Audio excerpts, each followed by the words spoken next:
Gynaecologist. The name itself rings a big bell of discomfort, especially in the younger girls.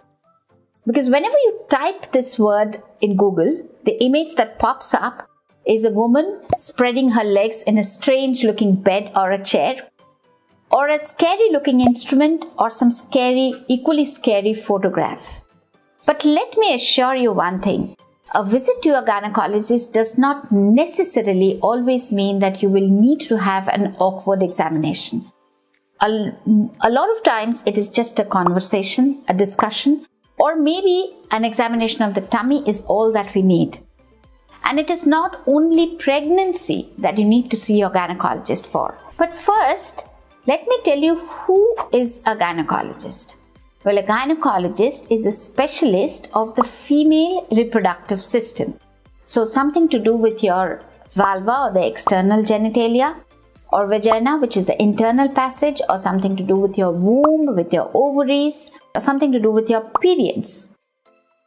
You must also have come across the word called obstetrician. Who is an obstetrician? An obstetrician is a pregnancy specialist, or one who takes care of pregnancy, maternity and childbirth.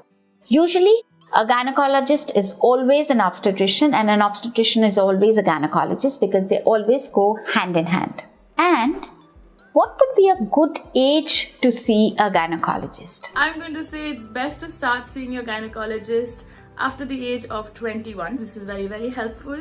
You can come for a yearly checkup, see if everything's fine, see if your hormones are alright, make sure you're getting your right multivitamins, make sure you're getting the right supplements that you require, not unnecessary supplements that you bought off Instagram. Aside from this, once you become sexually active once again, please start getting regular pap smears, especially every 3 years, once you're sexually active. Aside from this, that's alright. You don't need to go see your gynecologist every single day. Now the second question is, how do I prepare myself for going to the gynecologist? Do I need to shave downstairs?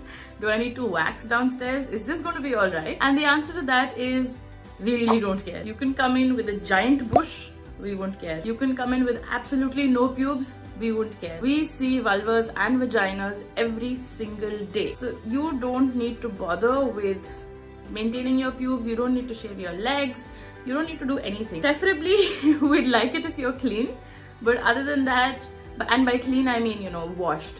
Don't rock up to the gynecologist with not having a shower for say 5 days. Ugh, nobody wants that.